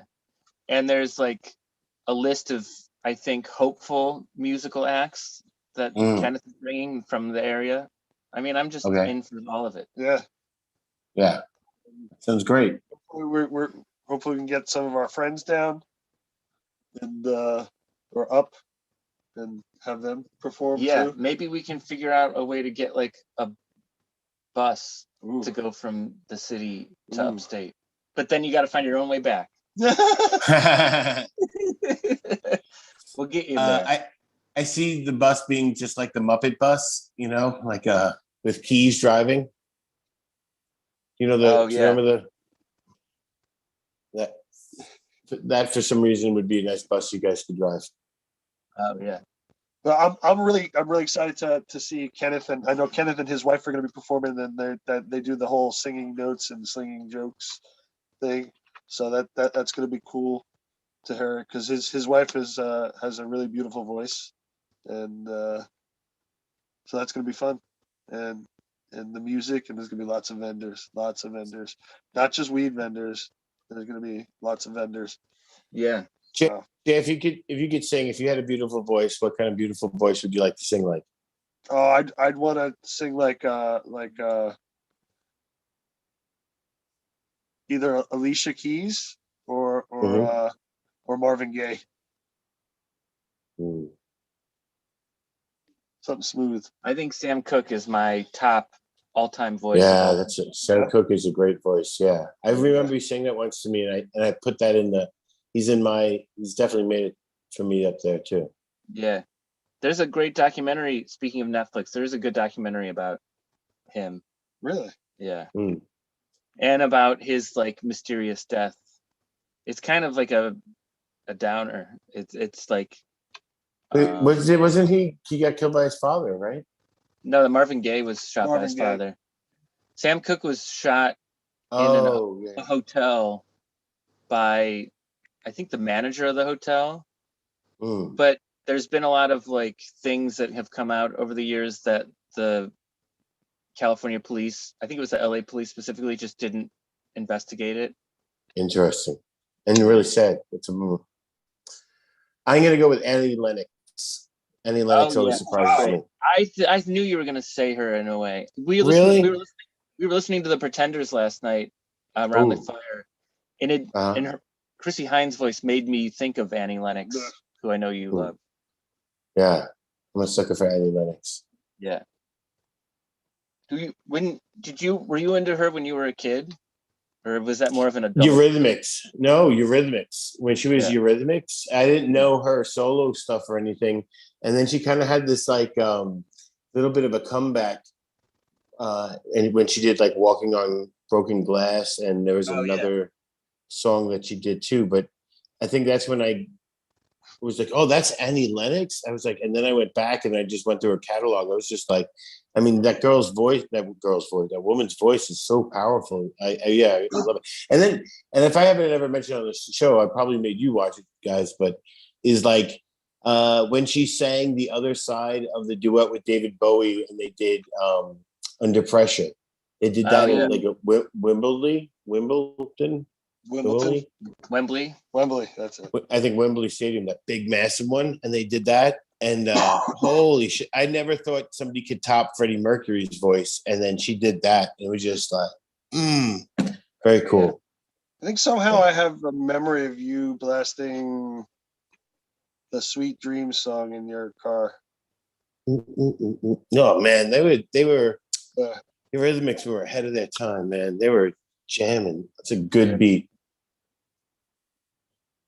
She had that sweet haircut. In fact, I just got my haircut just like her.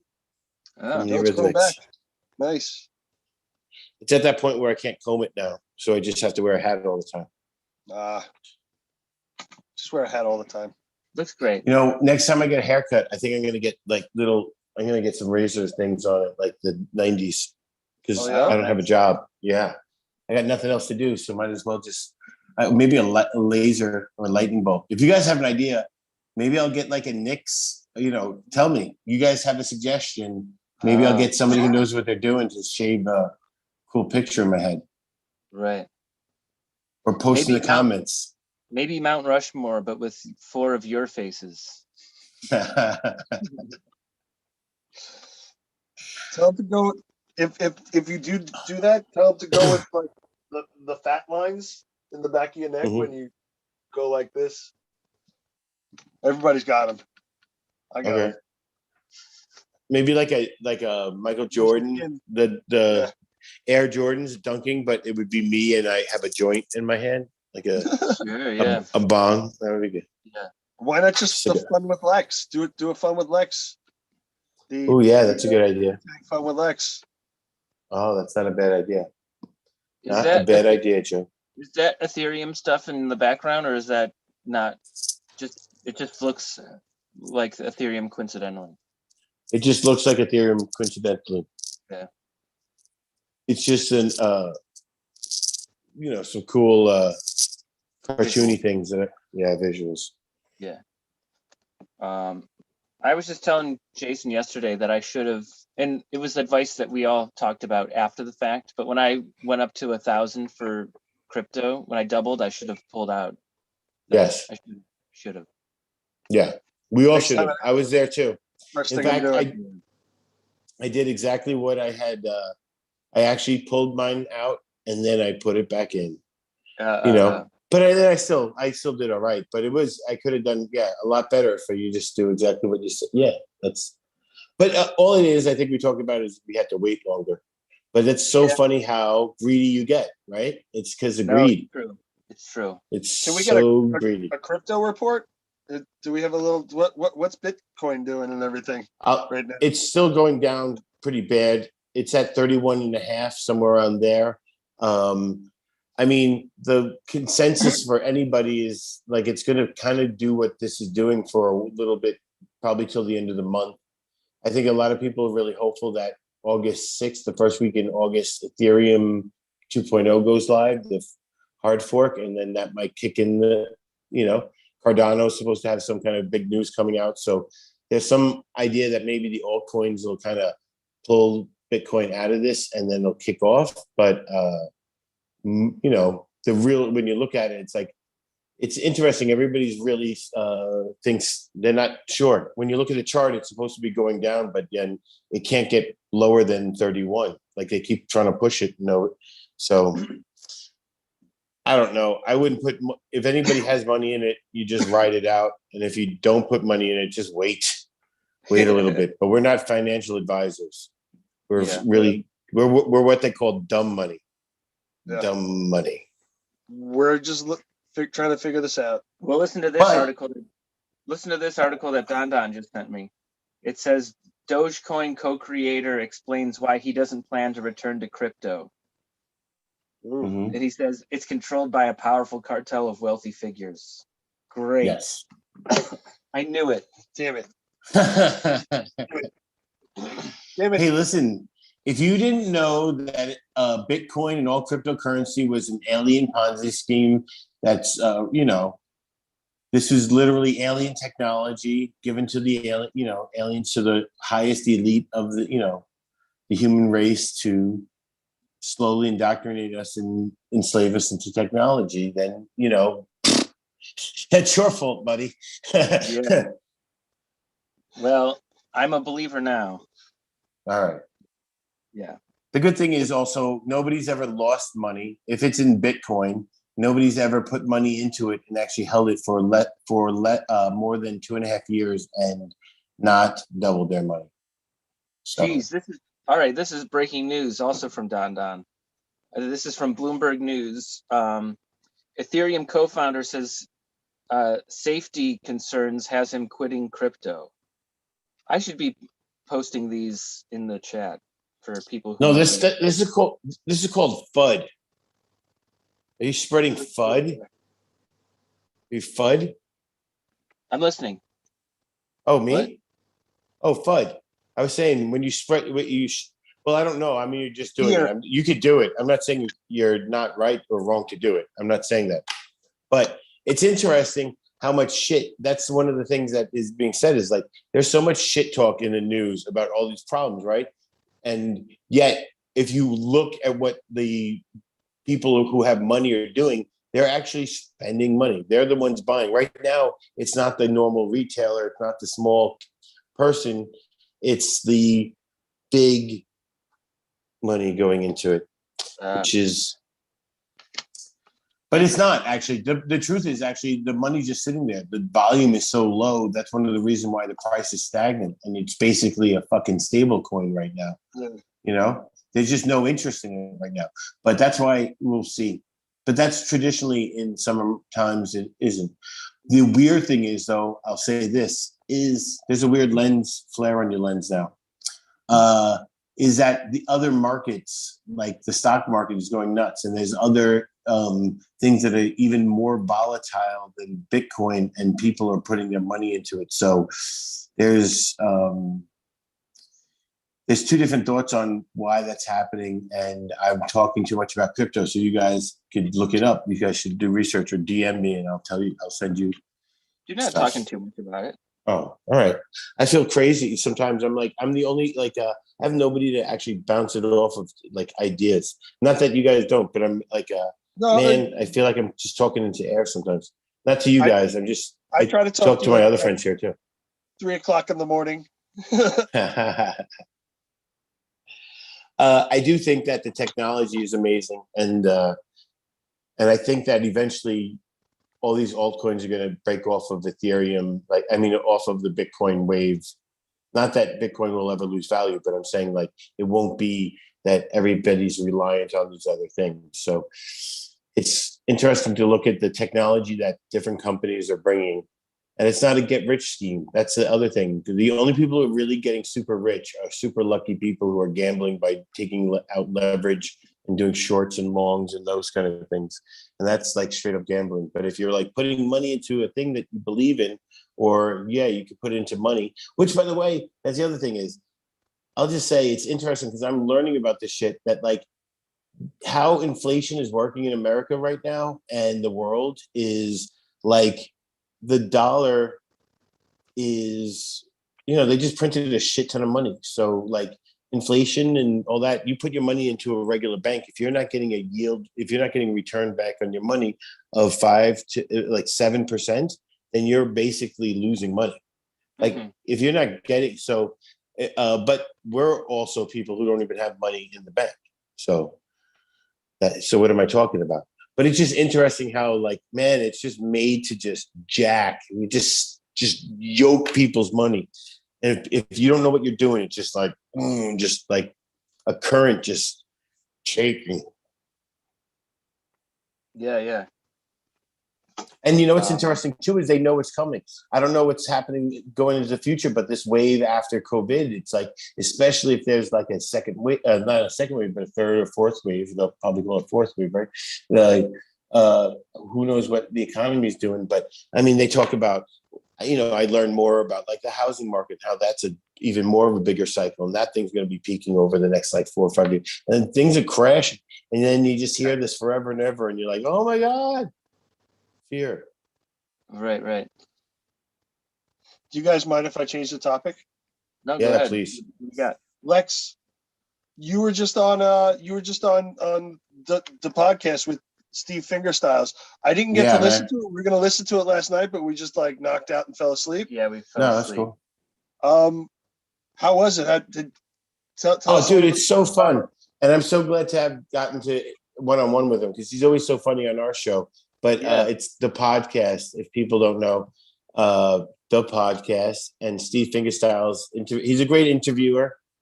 I went on rants. Like we talked about aliens and we talked about mushrooms and weed and video. Did we talk about video games? I mean, we were just all over the place, but it was fun. It was so fun. He's just a good dude and he laughs. Yeah. Which is fun. Love him. Great good podcast. Yeah. Check it out if you can. It's called The Podcast, DA Podcast. I'm so old school. I didn't watch. I only watched wrestling when it was like crossed over for the main part. There was a little bit of time when I was living on Long Island when I watched some ECW when there was like Rey Mysterio was one of the wrestlers before he got into the WWE. But Rey Mysterio, he used to, if you don't know him, he's this guy who does these gymnastics. He's a short little guy, but pretty muscular, and he wore a luchador mask, and he would just do flips all over the place. But before that, man, I was only seeing like Hulk Hogan and Andre the Giant, and like from the cartoon, not even when they were wrestling, because I think a little bit past my time. They were. Remember the cartoon, and they have like the guy the guy who had the rubber bands on his face, Lou Albano. Oh, yeah, Lou Albano. And then so I asked him like, I thought the Junkyard Dogs were it was only one guy was a Junkyard Dog, and then they had the British Bulldogs. Yeah, and I confused those two, and it bummed me out. But I always liked the British Bulldogs because they were bulldogs, and I liked the Junkyard Dog because he was black.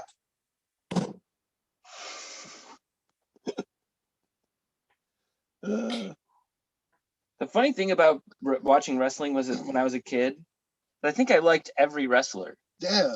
There wasn't anyone that I like, oh, I don't like this guy. Like even the bad guys, like they were still fun. It's not like Like, I think my favorite wrestler when I was a kid, besides like Hulk Hogan, which was like everybody's, Hulkamaniac, Coco Beware. Oh yeah, Coco Beware. He had the birds. Yeah. And then he would do a lot of the like off the ring, off the flying moves and everything off. It was pretty fun, and he had a fun name, Coco Beware. Yeah, Coco Beware. Well, I always liked Superfly Snooker, but only because he had the bright green, and what a great name, Superfly Snooker. It's just a great name. And I liked this is old school, but he just had the best name to me.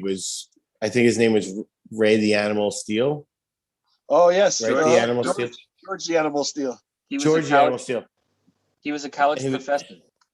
And he would rip open the turnbuckle. That's why I liked him, because he'd rip open the turnbuckles and eat the stuffing. People would be like, "Oh my God, this is insane! Who would do this kind of things?" I think he was this guy.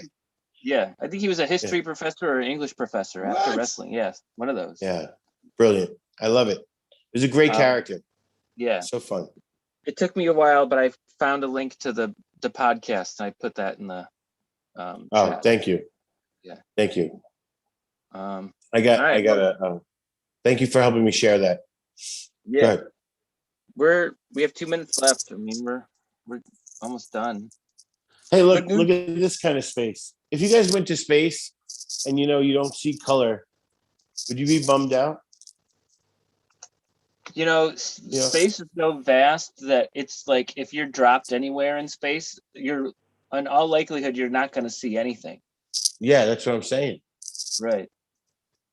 Like that nebula is probably like 8 billion light years away from the closest nebula to it. And it's so massive that the closer you get, the less you'd be able to even see that it's happening.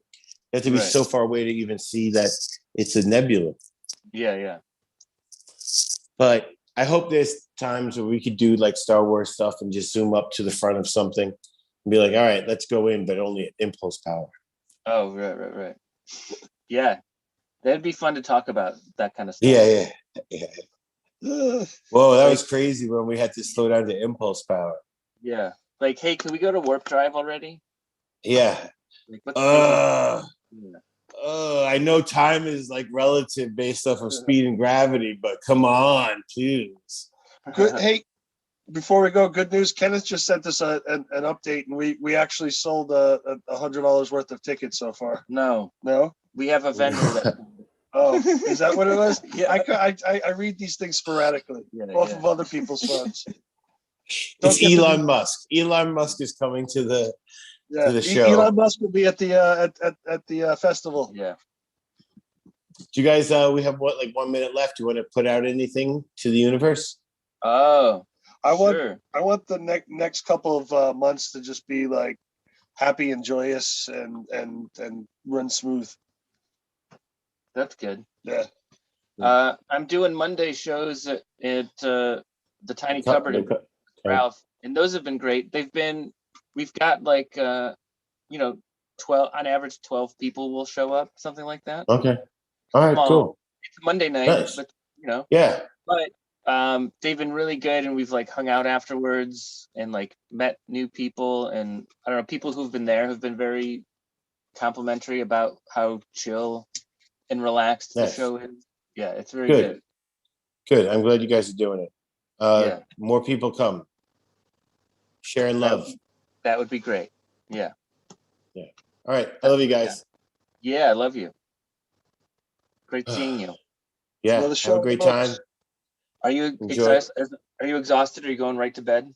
I am. I'm going to turn it off. Once we turn this off, I'm going straight to bed. I did a lot of mushrooms yesterday. I didn't say that on the show, but I never had time to process it. I already did another podcast today too. Not that I don't love you guys, but I am spent. Oh yeah. But I hope you guys have an enjoyable day, and it made my day to spend time with you. I want to get a little mirror like back in the day, that old show, and it's like I see Sean and I see Jason and I see Samantha B and I see Don. All right. You should get one. You should. That'd be fun. You should get one. Cool. All right. And I'll just bust out a tennis racket. I'll punch out the thing. Fine. All right. That's fine. Yeah. All right. All right, cool. Love you guys. Talk to you soon. Love you, Lex. Bye.